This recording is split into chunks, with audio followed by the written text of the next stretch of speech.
तो पार्ट 3 के अंदर हमने देखा था ली ने हेबेक को हरा चुका था। उसके बाद लव के पास आके उसके मॉम डैड को उसके ऊपर जुर्म करते हुए देख के ली ने लव के डैड को पीट चुका था। उसके बाद लव को समझाने लगा था एक गेम में। उसके साथ साथ उसके मॉम डैड अभी तक उसके ऊपर कोई भी एहसान नहीं किया है, इसीलिए वो तो उसके मॉम डैड को पीट ही सकता है। अब इसके आगे की कहानी को देखेंगे। पार्ट 4 के स्टार्टिंग में हमें लव को दिखाई जाती है। वो ली की ऐसा बात सुन के खुद के अंदर थोड़ा सा भरोसा करके धीरे धीरे खड़ा हो रही थी। उसे खड़ा होते हुए देख के उसका मॉम उसे चाटा लगाती है और उससे कहती है क्या तुम तुम्हारे मॉम डैड के ऊपर कहने आलो, उन दोनों को सजा देने आलो, तुम्हारे अंदर क्या इतना साहस है। तभी अचानक से लव के अंदर जितना भी गुस्सा थी सब एक्सप्लोड कर जाती है। वो सच में उसके मॉम को पीटने लग जाती है। इसके बाद यह सीन शिफ्ट होता है और एक दिन बाद का सीन दिखाया जाता है जहाँ पर लव का एक इंटरव्यू चल रही थी। इंटरव्यू के अंदर उससे क्वेश्चन पूछा जाता है क्या वो सच में वर्चुअल रियलिटी गेम को प्ले करती है या पर ये सब कुछ रूमर है। इसके जवाब में लव कहती है ये कोई रूमर नहीं है, सच में वो वर्चुअल रियलिटी गेम क्रोन लाइफ को प्ले करती है और क्रोन लाइफ को प्ले करना उसे बहुत ही ज्यादा पसंद है। लव के ऐसा आंसर सुन के होस्ट लव से और एक क्वेश्चन करती है अगर गेम के अंदर कोई भी मुसीबत उसके सामने आ जाती है तो उस मुसीबत को कैसे फेस करती है। इसके जवाब में लव कहती है अगर गेम के अंदर कोई भी मुसीबत उसके सामने आ जाती है तो उस मुसीबत को खुद के फिस्ट के साथ ही फेस करती है। और इस बात को लव बहुत ही क्यूट अंदाज के साथ कहती है, इसलिए हर कोई उसकी इतना क्यूट अंदाज को देख के ब्लश करने लगी थी। और इस इंटरव्यू को ली भी देख रहा था। देखते हुए ली कहता है आज लव के अंदर से बहुत ही ज्यादा पॉजिटिव वाइब आ रही है, वो बहुत ही ज्यादा कॉन्फिडेंस है। इस बात को कहती हुए वो भी वर्चुअल रियलिटी हेलमेट को लगा के गेम के अंदर एंटर कर जाता है। दूसरी तरफ गेम के अंदर का सीन दिखाया जाता है जहाँ पर लव बहुत ही ज्यादा गुस्सा थी क्योंकि इस बार भी ली लेट करके आया था, इसीलिए ली को पीटने लग जाती है। ली उससे समझाने का कोशिश करता है, वो उसके ही इंटरव्यू को देख रहा था इसलिए उसे इतना ज्यादा लेट हुआ। लव उससे कहती है वो इंटरव्यू पहले से शूट थी, बस यार तुम्हें इतना भी नहीं मालूम। उसके बाद लव थोड़ा सा शांत होती है और ली को उसके पीछे पीछे आने के लिए कहती है। ली भी उसके पीछे पीछे जाने लगता है। तभी अचानक से लव कहती है ऐसे पैंटी तुम्हें याद है जब पहली दफा तुम मुझसे मिले थे, तुम तो मेरे सामने वीक बनने का एक्टिंग कर रहे थे, लेकिन मुझे इस दफा मालूम है तुम कितना ज्यादा स्ट्रांग हो, इसलिए प्लीज कैरी मी मास्टर, आप मुझे सब कुछ सिखाओ। इसी के साथ यह सीन शिफ्ट होता है और क्रोन लाइफ के 5 मेजर गिल्ड के बारे में बताया जाता है। इसके अंदर से सबसे ज्यादा टॉप में जो गिल्ड चल रहा था उसका नाम है रॉबिन हुड गिल्ड, लेकिन अनजाने एक शख्स ने बस एक ही रात के अंदर पूरे के पूरे रॉबिन हुड गिल्ड को तबाह कर दिया। उसके बाद हमें रॉबिन हुड गिल्ड के लीडर को भागते हुए दिखाया जाता है। उसके पीछे वही अनजान शख्स गिर जाता है और लीडर को बहुत सारे बात कह के उसे ह्यूमिलेट करने लगता है। लीडर गुस्से से उस अनजान शख्स को बीच से फाड़ डालता है, लेकिन वो अनजान शख्स फिर से हील हो जाता है और लीडर के पेट के अंदर उसके स्वॉर्ड को घुसा देता है।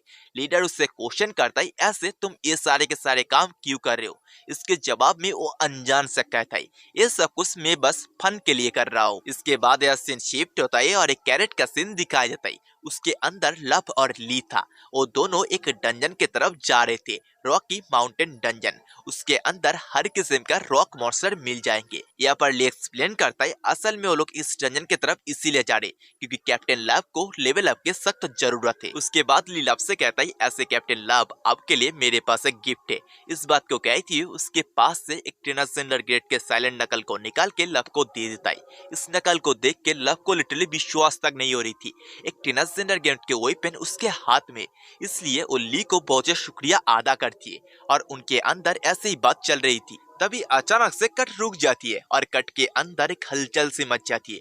लव आके ली के ऊपर गिर चुकी थी और उनके अंदर एक बहुत ही ऑकवर्ड सिचुएशन बन चुकी थी। कट रुक जाने का बस एक ही कारण था, कट के सामने कोई आ चुका था।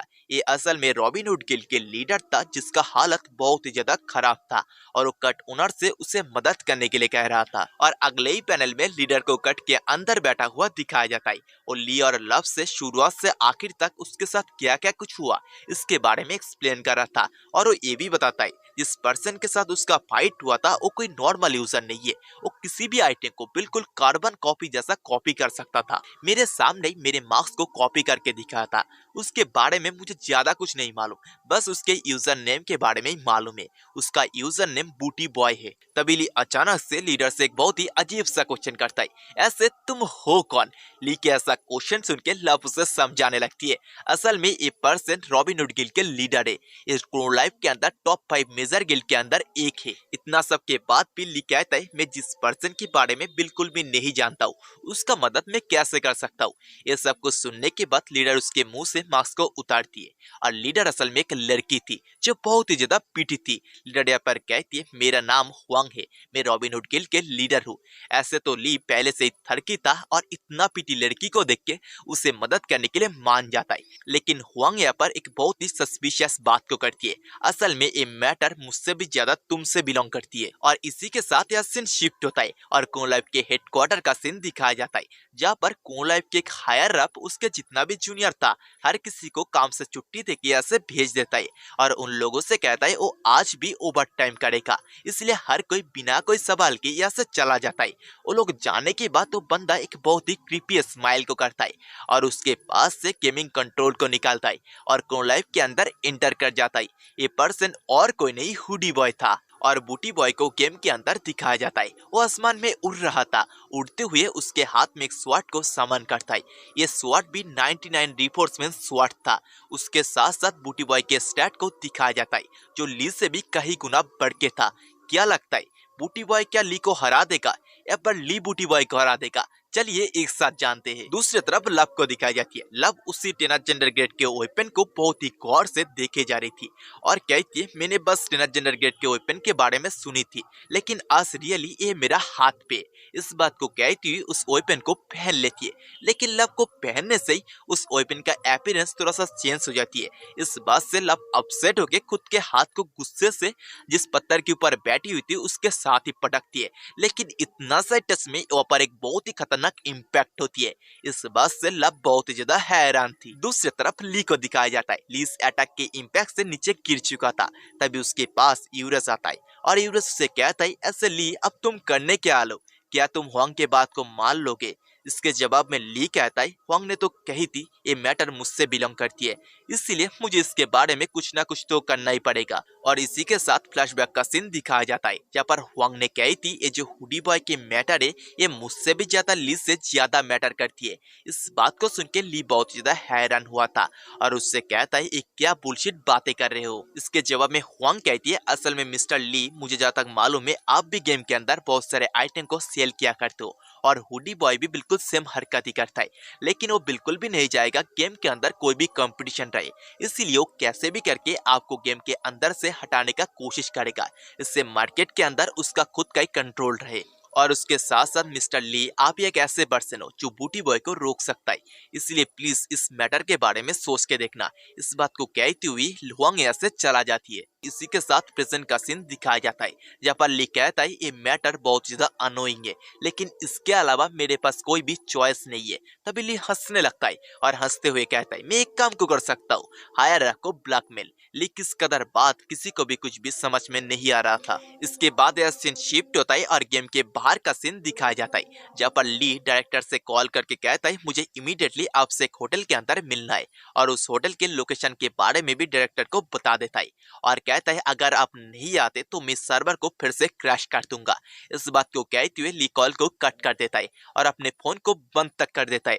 डायरेक्टर बार बार ली को कॉल करने का कोशिश करता है लेकिन ली का फोन बंद था, इसीलिए डायरेक्टर ली के ऊपर बहुत ज्यादा गुस्सा हो जाता है। दूसरी तरफ ली को दिखाया जाता है, ली बहुत ही खुशी खुशी जा रहा था लेकिन उसके घर के बाहर ही लव खड़ा थी और लव भी ली के साथ जाने के लिए जिद करती है, इसलिए ली भी उसे ले जाने के लिए मान जाता है। और दूसरी तरफ होटल का सीन दिखाया जाता है जब पर डायरेक्टर बहुत ज्यादा हाँफते हुए आता है और आने के बाद ही उसका नजर जब ली के ऊपर गिरता है सीधा जाके ली को गले से पकड़ लेता है और उससे कहता है, बास्टर्ड तुम एक बुढ़े आदमी को कैसे इतना ज्यादा प्रेशराइज कर सकते हो, और ऐसे ही वगैरह वगैरह गाली ली को देने लगता है। जब उसका नजर पास में हन साड़ियों के ऊपर गिरता है उसे देखते हुए ली से कहता है, क्या ये तुम्हारा गर्लफ्रेंड है? ये सुन के लव ब्लश करने लगती है और ब्लश करते हुए कहती है, ऐसा कोई बात नहीं, क्या मुझे इस मैटर को अभी एक्सेप्ट करना पड़ेगी। तभी अचानक से ली कहता है, क्या तुम पागल हो, तुम्हें दिखाई नहीं दे रहा है ये टॉप सोलो आइडल हंस साड़े होंगे। और दोनों ही ऐसे ही बात करने लग जाता है। इस मैटर से लव बहुत ज्यादा गुस्सा हो जाती है और वो पर पंच करके कहती है, क्या हम लोग मैटर के बारे में बात कर सकते। ये सुन के वो दोनों ही बहुत ज्यादा डर जाते हैं। अब कुछ देर बाद डायरेक्टर को चौंकते हुए दिखाया जाता है। डायरेक्टर कहता है, कॉपी आइटम, लेकिन गेम के अंदर कोई भी ऐसा हैक को यूज नहीं कर सकता है। ये सुन के ली कहता है, ऐसा पॉसिबल भी हो सकता है, कोई हाई लेवल के हैकर जरूर ऐसा हरकत कर रहा है। उन दोनों के अंदर ऐसे ही बात चल रहा था। तभी लव उन दोनों के ध्यान को अपने तरफ करती है और कहती है, क्या कोई हाई लेवल के हैकर एक्सटेंशन हैक को यूज करके ऐसा हरकत करी है।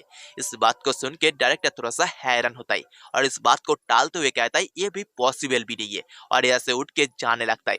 जाते हुए कहता है, या के खाने के बिल को मैं पे कर चुका हूँ, इसलिए तुम लोग अपने डिनर को एंजॉय करो। और इसके बाद यह सीन शिफ्ट होता है और डायरेक्टर को बाहर दिखाया जाता है, जहाँ पर उसके टीम के लोगों से कहता है, 5 लोगों को हायर करो जो लोग इस काम को आसानी के साथ कर पाएंगे। डायरेक्टर यहाँ पर 5 लोगों को हायर करने के बारे में किस लिए बात कराई, इस सब के बारे में हमें बाद में मालूम चल जाएगा। इसके बाद यह सीन शिफ्ट होता है और गेम के अंदर का सीन दिखाया जाता है, जब पर ली और लव कुछ बात कर रहे थे, जैसे कि हुडी बॉय उसका मेन पर्पस क्या है। वो अगर किसी भी आइटम को कॉपी कर सकता है तो किसी भी लोगों के ऊपर उसे हमला करने का क्या जरूरत है। वो लोग ऐसे ही बात कर रहे थे, तभी अचानक से उनके पीछे एक धमाका होती है। इस धमाका को देख के वो दोनों ही हैरान थे और उस तरफ भागते हुए ली जाने लगता है। और दूसरी तरफ उसी धमाके के अंदर का सीन दिखाया जाता है, जब पर हेबेक की हालत बहुत ज्यादा खराब थी क्योंकि उसके सामने हुडी बॉय खड़ा था। हुडी बॉय उससे कहता है, हेबेक, तुम्हारे बारे में जो रूमर था तुम बहुत ज्यादा स्ट्रांग हो, लेकिन तुम उतना स्ट्रांग नहीं हो। और उसे उसके मास्टर के बारे में पूछता है, लेकिन हेबेक उसके मास्टर के बारे में बताने के लिए बिल्कुल भी तैयार नहीं था। इसलिए हुडी बॉय गुस्से से उसे बस मारने वाला था। तभी पीछे से उसे कोई रोक लेता है। ये और कोई नहीं, गॉडेस ऑफ लाइफ थी और लाना हर एक मैटर के अंदर इन्वॉल्व होती है। क्या आपको लगता है इस मैटर के अंदर लाना ली को फंसाना चाहता है? ली क्या उस बूटी बॉय को हरा पाएगा? बूटी बॉय का स्टार्ट इतना ज्यादा हाई है। अगर इतना सब के बारे में अगर आपको जानना है तो नेक्स्ट एपिसोड देखना पड़ेगा, क्योंकि यही पर ही हमारा एपिसोड 4 खत्म होता है। और सॉरी दोस्तों, ये एपिसोड थोड़ा सा छोटा बनाने के लिए, क्योंकि आजकल मैं बहुत ज्यादा बिजी रह रहा हूँ। नेक्स्ट 15 डे के अंदर मैं थोड़ा सा फ्री हो जाऊंगा और उसके बाद से मैं रेगुलर बिग वीडियो बनाने का कोशिश करूंगा। और ये वीडियो अगर आपको अच्छा लगा है तो इस वीडियो को लाइक एंड चैनल को सब्सक्राइब याद से कर देना और नेक्स्ट एपिसोड के लिए कमेंट भी। और इससे पहले भी मैंने कुछ माना को एक्सप्लेन किया हो, इसका लिंक आपको डिस्क्रिप्शन बॉक्स या फिर प्लेलिस्ट के अंदर अवेलेबल मिल जाएगा। जाओ और एंजॉय करो।